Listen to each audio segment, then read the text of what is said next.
What would you say if I told you the United States government was openly floating the idea of deploying Marines and National Guard troops into its own cities against the will of elected governors and mayors?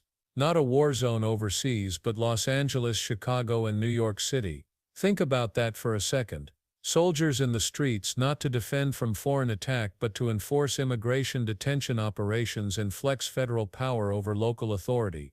This isn't just some distant theory, it was proposed on live television, grilled in Congress, and torn apart by Senator Elizabeth Warren, who wasn't about to let it slide. Senator from Massachusetts. Mr. President, I rise today to urge my colleagues to reject Pete Hegseth as the next Secretary of Defense. Pete Hegseth is the most unqualified nominee for Secretary of Defense in our nation's history. At his confirmation hearing, Pete Hegseth bobbed and weaved to avoid answering just basic questions about his record. But what Hegseth failed to account for is that his entire record is damning. I'd like my Senate colleagues, people who are seriously considering voting to confirm Pete Hegseth, to think long and hard about this decision. We need a Secretary of Defense who will be ready at 2 in the morning to give life or death national security advice to the president. Would you trust Pete Hegseth, who has allegedly been so drunk at work events that he passed out on a bus and urinated in front of the hotel where his colleagues were staying? Would you trust him to answer that call? We need a Secretary of Defense who will help us root out the problem of sexual assault in the military. Would you trust Pete Hegseth, who has been credibly accused of raping a woman and buying her silence, to protect victims of sexual assault? We need a Secretary of Defense who will be able to manage the nation's largest federal agency, one that oversees almost 3.4 million people and a budget of nearly $850 billion a year. Would you trust Pete Hegseth, who drove a small veterans nonprofit to the brink of bankruptcy, to manage billions of our tax dollars? The list of glaring disqualifications goes on and on. Hegseth supports requiring every senior military officer to pass a political litmus test.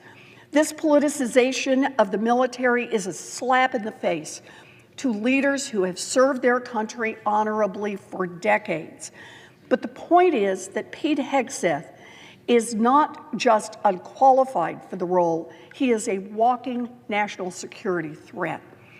We need a Secretary of Defense who will help our country meet its recruiting goals, something we are already struggling with. Pete Hegseth has said that women in the military, quote, shouldn't be in combat at all. 300,000 women have served in Iraq and Afghanistan since 9/11. Pete Hegseth has now insulted every one of them. That is not how a leader of the military will inspire people to join our cause. When people are responsible for our national defense, we ask something extraordinary of them. We ask them to put their lives on the line. All three of my brothers served in the military. My oldest brother was career military.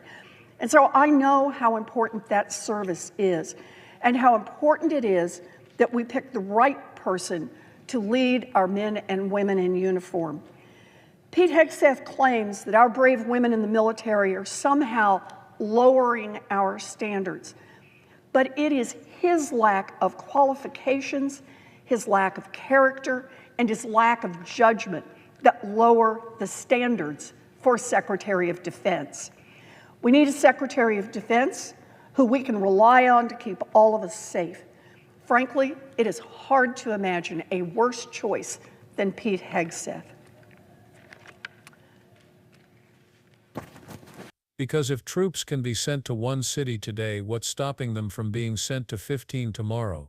And that's where the fight turned explosive. It all started with Los Angeles. Over the objections of California officials, President Trump ordered thousands of National Guard troops and hundreds of U.S. Marines into the city. The stated reason? To support immigration detention operations carried out by ICE. But this wasn't simply about enforcement. It was a deliberate move to override the wishes of state and local leaders, replacing their authority with federal muscle. To many it looked less like a security measure and more like a dangerous experiment in political power.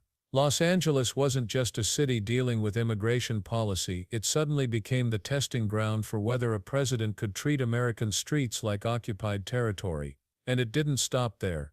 On national television, Trump went further. He threatened to send ICE agents and potentially troops into other major cities he called the core of the Democrat power centers, specifically naming Chicago and New York. Imagine hearing that your city might suddenly see Marines patrolling neighborhoods not at the request of your governor or mayor but at the direct order of Washington. This wasn't just a political jab, it was a signal that entire regions of the country could be targeted for military enforcement simply because they leaned blue on the political map. That threat alone was enough to spark outrage. And that's where Elizabeth Warren entered the picture. When Secretary of Defense Pete Hegseth sat before the Senate, Warren didn't waste time. She cut straight to the point, asking whether he would obey if the president ordered troops into cities like Chicago or New York, even if local leaders objected. Hegseth's response was evasive but telling. He tried to defend the Los Angeles deployment, saying it was about protecting federal law enforcement agents. But when pressed, his words made clear that yes, he would follow orders even if it meant overriding state authority. Warren wasn't satisfied. She pushed harder. What if the president wanted troops in not just 2 cities but 15? Would Hegseth carry that out as well?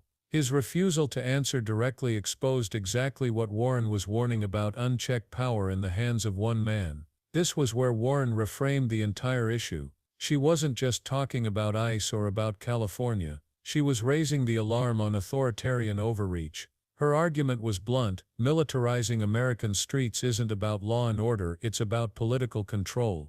Every soldier deployed domestically is one less soldier available to handle real global threats, and when a government starts using military power against its own cities, the line between democracy and authoritarianism begins to blur. Hegseth tried to fall back on talking points about protecting agents from mobs and defending the homeland. But Warren wasn't letting him hide behind slogans. Instead, she went deeper. If you're willing to send troops into American cities, she asked, how many can you deploy before you start to cripple our ability to defend against real enemies abroad? This wasn't just about legal authority, it was about strategy, readiness, and national safety. Hegseth dodged again, claiming the Defense Department was satisfied with global capabilities, but he refused to give a clear number. Warren pressed. If you've done the analysis, let us in on it.